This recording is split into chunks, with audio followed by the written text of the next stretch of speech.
Hello and welcome back. I'm Tigerfeather and I'm here to discuss today the alternate universe I mentioned a while ago in terms of the Warrior series. I recently dug up some of the old files and I decided to throw them out there, and if anyone wants to have fun with it, go for it. And hopefully I will be getting more out as well. It's just a matter of actually getting it done. So today I'm going to go over the most basic things that I noticed when I was going through the documents. Images in this video will be from either the official Warriors website, or you'll see a bunch of drawings that I did ages ago in MS Paint on my former computer that use a base from Alaskii on DeviantArt, who I will link, and I'll link to the exact page for the base as well in the description. This is where I left off with the ThunderClan allegiances. Right away, you'll notice some major differences from Into the Wild. While Bluestar is still the leader and Spotted Leaf is still the medicine cat, Lionheart is actually already the deputy. You'll also notice that Ravenpaw and Greypaw are already warriors. Greystripe has his name, Greystripe, and it seems that I called Ravenpaw Ravenpounce, which I find a bit surprising for myself. I always subscribed to him being Ravenwing if he had been a warrior, but it's fine. You'll also notice that some warriors have different names now. For example, Sparrowpelt, which is the original name of Halftail, who in the first arc is just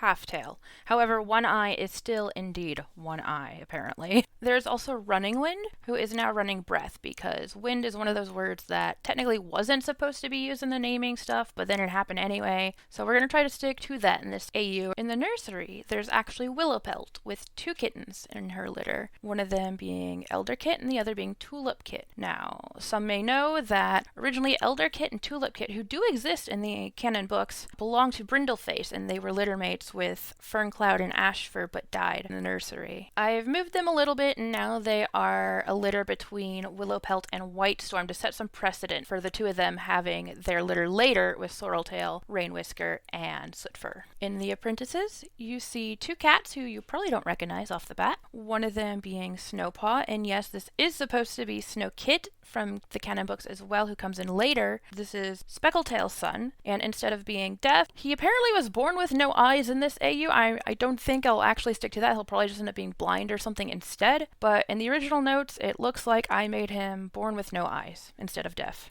At the bottom of the apprentice section, you will see Firepaw, who does look a little different. We'll get into that shortly, as well as a Burning Paw. This is a girl. This is his sister. In fact, this is Princess, again from the canon books. She's a little different, and she plays a much larger role in the story this time.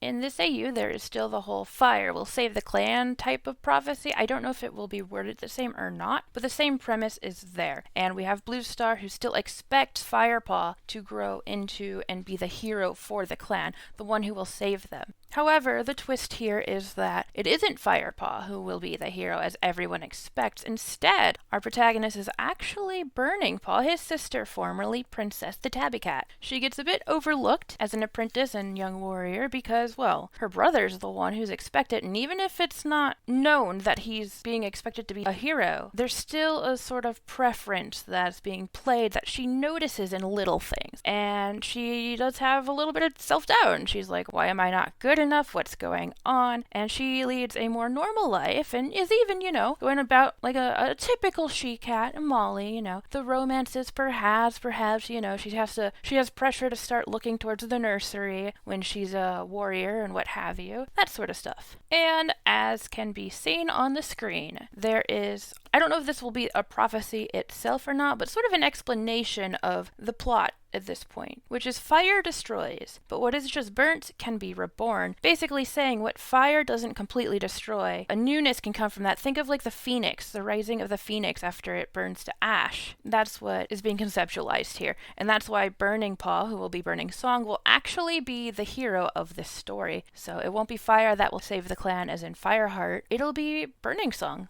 Now there's also the plot twist of Family Tree Fun. This will also display some designs that I haven't really explained yet, and I won't explain for a time being still, but enjoy. So top right of the screen right now should be Flashnose and Daisytail sisters. And if you look to the left, there should be an arrow to show you too. It shows her daughter, Swift Breeze, and her daughter's mate, Adderfang. Beneath them, you see all of their kittens out of actually 3 separate litters this time. So Patchpelt and Leopardfoot, Willowpelt and Spotted Leaf, and the baby of the family is Redtail. You'll also note, although you may not be able to read that well, that Redtail is not a tortoiseshell. Technically, instead, Redtail is a chimera. So you have basically 2 sort of separate cats who were growing in the womb, except they ended up merging before they became their own. So on one side, you have a block Molly, and then on the other side, you have this dark red tomcat. And this does also play into Redtail's character, in which even though the body is predominantly the black she-cat, Redtail tends to feel mentally, spiritually even, more like the dark red tomcat.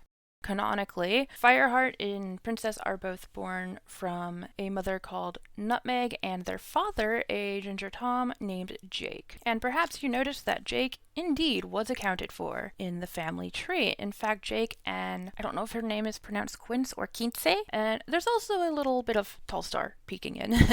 So Jake still has his kittens with, I guess we'll call her Quince. And that's the 3 of them, Socks, Ruby, and Tiny. Except in this AU, Jake ends up living in WindClan with Tallstar. And Tiny, instead of going to a home with his siblings, he actually lives in WindClan with them. I used to have an alternate universe name for Tiny as a warrior cat, which was Tiny Frost, because, you know, the frosty blue eyes and whatever, and Tiny because he's a little guy. However, because I did do some changing, in particular, the eye color is changed here, and part of that has to do with switching with Fireheart, who now has blue eyes. But anyway, Tiny Frost doesn't really work as a name anymore. Instead, I decided Gorseheart, which had to do with him potentially being a bit prickly, which I believe Gorse is.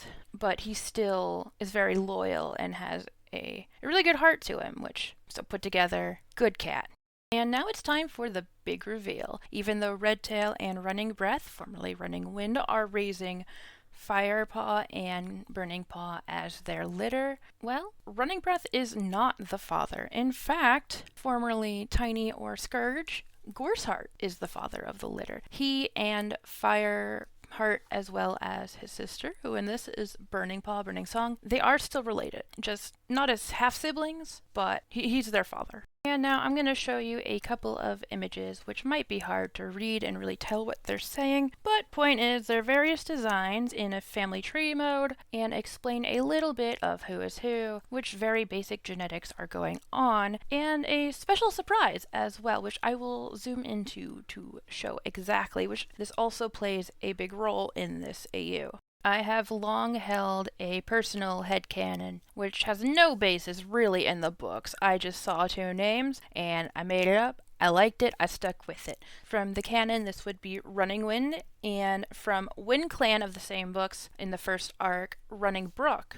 I always liked the headcanon that they actually were, you know, a secret, forbidden romance couple, that we never really got to know it because it was just never something notable in the canon books. Well, I decided for this, they actually are a couple. In fact, their litter consists of at least a Longtail, possibly also one Whisker too, I'm not sure quite yet. So Longtail is actually going to be in WindClan, and the sort of trade-off here, you know, since Running Brook of WindClan and her clanmate being Gorseheart, and then there's Running Breath, formerly Running Wind, of ThunderClan and his clanmate Redtail, they kind of do a half swap on their litters. That is, Longtail's being raised by Gorseheart with Running Brook, Burning Paw and Firepaw are being raised by Running Breath with Redtail. I'm sure many can understand how this could add to the story. I like to think it also gives a bit more reason for One Whisker and Fireheart to end up being friends, or perhaps even One Whisker and Burning Paw, depending on how that goes.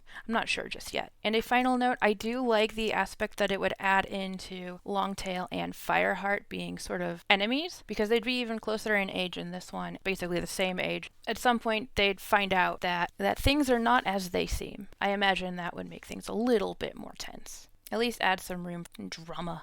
That's all I've got for today, and if you made it this far, thank you very much, and thank you even if you didn't and don't get to see this part. Regardless, may StarClan light your path, and I'll talk to y'all later.